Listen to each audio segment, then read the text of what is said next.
Assalamualaikum warahmatullahi wabarakatuh. Ketemu lagi dengan saya Aryan Masrur. Di kesempatan kali ini saya akan berbagi kepada teman-teman yaitu melanjutkan persiapan CPNS 2021 yang mana kita akan membahas mengenai tes wawasan kebangsaan atau yang sering disingkat yaitu TWK. Nah, berdasarkan pengalaman-pengalaman yang sebelumnya, bahwasanya untuk tes wawasan kebangsaan itu yang sering muncul bentuknya seperti TKP. Jadi untuk soalnya itu cukup panjang. Oke, kita langsung saja masuk ke soal yang pertama. Saya bacakan terlebih dulu untuk soalnya, teman-teman. Pada tanggal 31 Maret 2021 telah terjadi peristiwa penembakan di Markas Besar Kepolisian Negara Republik Indonesia di Kebayoran Baru, Jakarta Selatan. Pelaku penembakan adalah seorang pemudi yang akhirnya tewas ditembak mati setelah beberapa kali melakukan penembakan terhadap anggota polisi. Penembakan ini terjadi 3 hari setelah pengeboman Gereja Katedral Makassar.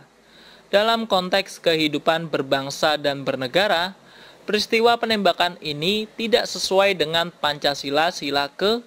Nah, di sini saya akan berbagi tips kepada teman-teman mengenai kaitan radikalisme dengan pelanggaran pengamalan Pancasila. Jika sila pertama itu radikalismenya berkaitan dengan objek keagamaan. Contohnya apabila terjadi pengeboman gereja katedral, terus apabila terjadi pengeboman di masjid, nah itu berarti berkaitan dengan sila pertama. Nah, untuk sila kedua itu radikalismenya berkaitan dengan objek-objek publik. Contohnya seperti mal, kantor polisi, dan juga pasar. Lalu untuk sila ketiga, objek radikalismenya itu berkaitan dengan pemisahan wilayah, retaknya hubungan antar suku atau kelompok.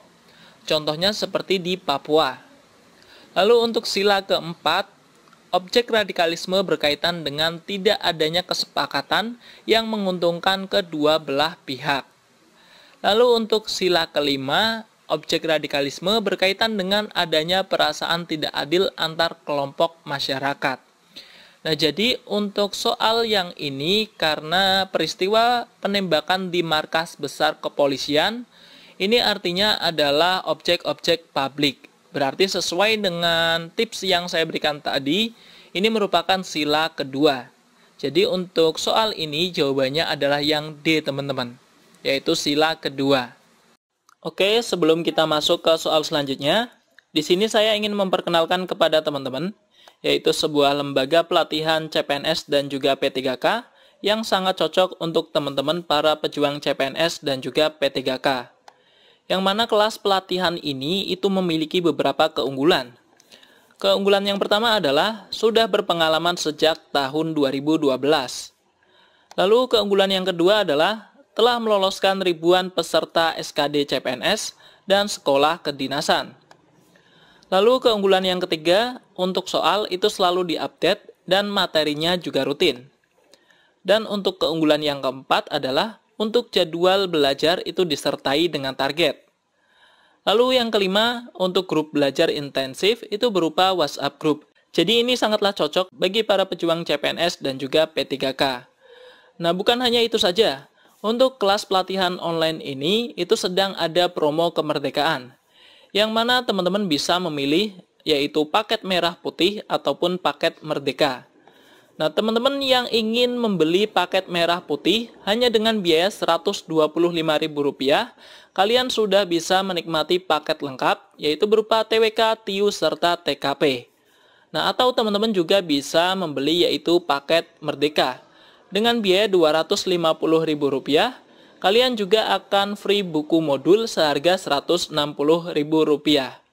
Nah, jadi untuk teman-teman yang sedang berjuang bagi para pejuang CPNS dan juga P3K, langsung daftar sekarang juga. Caranya tinggal klik yaitu daftar sekarang.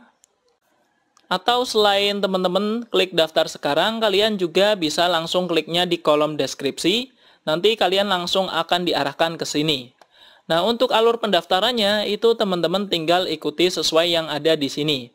Yaitu silakan transfer sesuai dengan penjumlahan biaya kelas yang dipilih. Lalu biaya pelatihan online dapat ditransfer ke rekening berikut ini. Selanjutnya, apabila sudah melakukan pembayaran, silakan konfirmasi dengan cara bukti transfer diunggah pada form ini atau dikirimkan ke admin. Nah, untuk teman-teman yang ingin mendaftar, langsung saja isi yaitu nama, alamat, email, nomor WhatsApp, serta kode voucher di sini. Nah, silakan untuk kode vouchernya teman-teman isi yaitu lolos CPNS. Nah, apabila teman-teman itu mengisi kode voucher lolos CPNS, kalian akan hemat sebesar Rp10.000.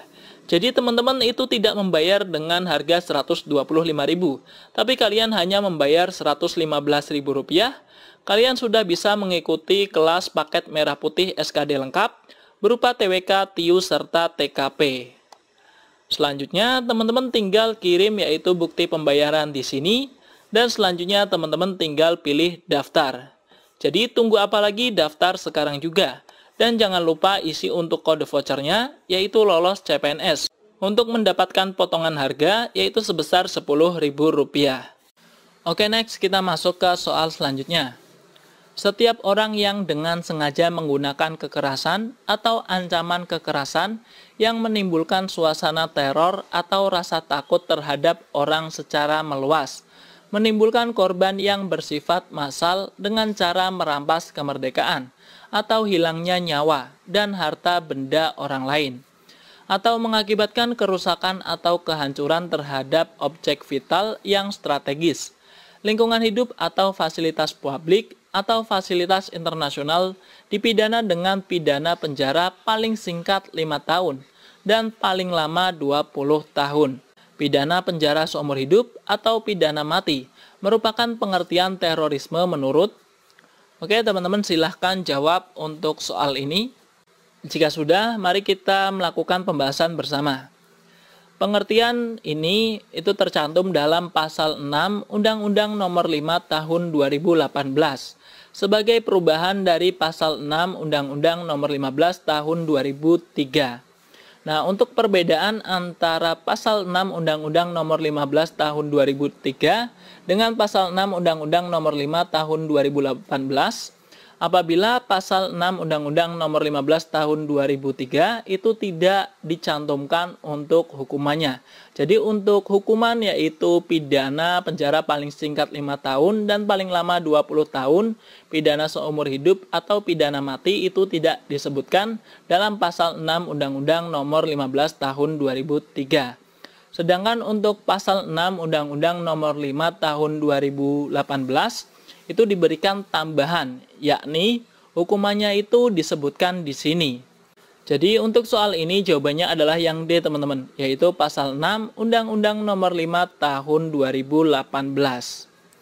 Oke, next kita masuk ke soal selanjutnya. Kepala Badan Nasional Penanggulangan Terorisme atau BNPT Komjen Pol Boy Rafli Amar mengajak generasi muda, terutama para pegiat dunia maya, untuk bersama-sama mencegah penyebaran paham radikal terorisme. Mereka diajak mencegah penyebaran melalui dunia maya dan juga lingkungan sekitarnya. Ada beberapa hal yang bisa dilakukan oleh kalangan generasi muda dalam rangka menangkal pengaruh paham dan ajaran radikal, yakni salah satunya memperkaya wawasan keagamaan seperti. Oke, sebelum kita ke pembahasannya, teman-teman silakan jawab soalnya terlebih dulu. Oke, jika sudah teman-teman jawab, kita mulai pembahasan. Ada beberapa hal yang bisa dilakukan oleh kalangan generasi muda dalam rangka menangkal pengaruh paham dan ajaran radikal, yakni memperkaya wawasan keagamaan yang moderat, terbuka, dan toleran, sehingga proses pembelajaran dapat sesuai dengan kaidah norma Pancasila yang dianut Indonesia. Nah, sesuai dengan pembahasan kita tadi bahwasanya untuk menangkal pengaruh paham dan ajaran radikal, kita harus memperkaya wawasan keagamaan moderat, terbuka, dan toleran. Jadi untuk jawabannya adalah yang B teman-teman. Oke, coba kita amati atau cermati pilihan jawaban lain. Yang A yaitu mendalami ajaran khusus tertentu. Ajaran khusus tertentu tentunya ini sangat tidak dianjurkan. Lalu yang C, mengajak keluarga untuk mencari ilmu ke luar negeri. Tentunya untuk mencari ilmu itu tidak harus ke luar negeri.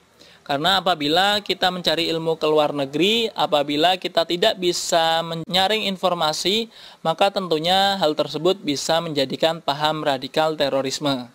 Lalu yang D, membaca buku yang berkaitan dengan jejaring terorisme untuk menambah wawasan. Tentunya apabila kita tidak bisa memilih buku-buku yang sesuai dengan paham yang dianut oleh kaidah norma Pancasila, tentunya ini sangat tidak dianjurkan. Lalu yang E, mengikuti pembahasan agama secara online di masa pandemi. Karena di sini untuk kalangan generasi muda, maka untuk mengikuti pembahasan agama secara online tentunya harus dilakukan secara pendampingan. Jadi jawaban yang paling tepat adalah yang B, yaitu memperkaya wawasan keagamaan, moderat, terbuka, dan toleran. Oke, mungkin itu saja teman-teman untuk pembahasan kita kali ini. Mudah-mudahan bisa bermanfaat untuk teman-teman semua. Jangan lupa subscribe channel ini dan like video ini. Wassalamualaikum warahmatullahi wabarakatuh.